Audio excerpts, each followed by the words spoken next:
Taib, ada perkara yang ingin saya sampaikan bahwa pada yang dirahmati oleh Allah Subhanahu wa taala, kita tidak mendapati para ulama-ulama terdahulu seperti Imam Syafi'i, kemudian Al-Imam Malik, kemudian Al-Imam Abu Hanifah, Imam Ahmad bin Hanbal atau Al-Imam Al-Bukhari yang sezaman dengan mereka, yang di bawah murid-muridnya mereka, ya.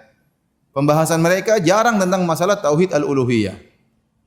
Pembahasan mereka kalau kita buka buku-buku mereka kebanyakan berkaitan tentang masalah tauhid al-asma wa sifat. Tauhid al-asma wa sifat. Seperti Al-Imam Al-Bukhari dalam kitabnya ada judulnya Kitabut Tauhid. Dalam Sahih Bukhari itu ada suatu subjudul judulnya Kitabut Tauhid.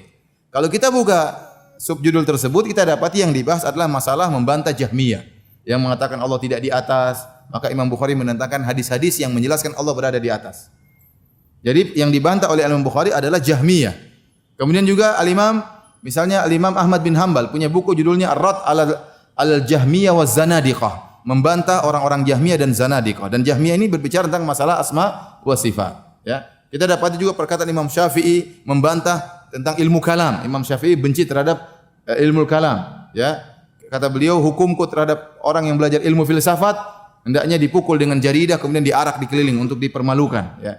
Jadi ulama-ulama terdahulu mereka fokus tentang masalah tauhid al-asma wa sifat. Kenapa? Karena penyimpangan yang muncul di awal-awal di zaman Al-Imam Ahmad dan imam-imam yang lainnya berkaitan tentang masalah tauhid al-asma wa sifat. Ada yang mengatakan Al-Qur'an itu makhluk seperti Khalifah Al-Ma'mun yang dipengaruhi oleh ahlul bidah yang bernama Ibnu Abi Duat dari Mu'tazilah yang mengatakan Al-Qur'an itu makhluk. Kemudian memaksa agar orang-orang mengatakan Al-Qur'an itu makhluk. Kalau ada yang mengatakan Al-Qur'an bukan makhluk maka dibunuh atau disiksa. Al-Imam Ahmad disiksa di penjara sampai 3 khalifah, ya. Sehingga buku-buku mereka terfokus pada pembahasan tentang tauhid al-asma wa sifat. Mereka tidak begitu detail membahas tentang masalah tauhid al-uluhiyah. Karena di zaman tersebut tidak begitu nampak dukun-dukun muncul, tidak begitu nampak orang-orang minta ke kuburan, sehingga para ulama membahas sesuai dengan kebutuhan.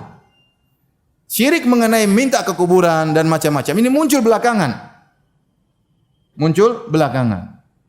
Dukun mencek pada kuburan, dukun jimat-jimat dan macam-macamnya, sihir sana sihir sini, ya. Mulai muncul bukan berarti tidak ada zaman dulu, ada tetapi tidak seperti zaman belakangan. Oleh karenanya ulama-ulama belakanganlah yang mulai menulis tentang masalah tauhid al-uluhiyah secara detail.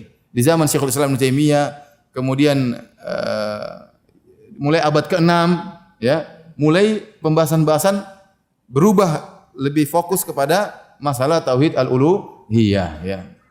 Karena penyimpangan tentang tauhid al-uluhiyah mulai nampak penyimpangan minta kepada orang mati, bergantung kepada orang mati dan yang lainnya, maka mereka pun menulis masalah-masalah seperti. Contohnya Ibnu Taimiyah punya buku judulnya Qaidatun Jalilah fi Tawassul wal Wasilah kalau enggak salah, tentang masalah wasilah, salah tawassul. Dia punya buku juga Ar-Rad al-Istighatsah fi Ar-Rad al-Bakri, membantah Al-Bakri yang mengatakan boleh beristighatsah kepada Nabi sallallahu alaihi wasallam padahal Nabi sudah meninggal dunia. Mulailah pembahasan mulai detail tentang masalah tersebut.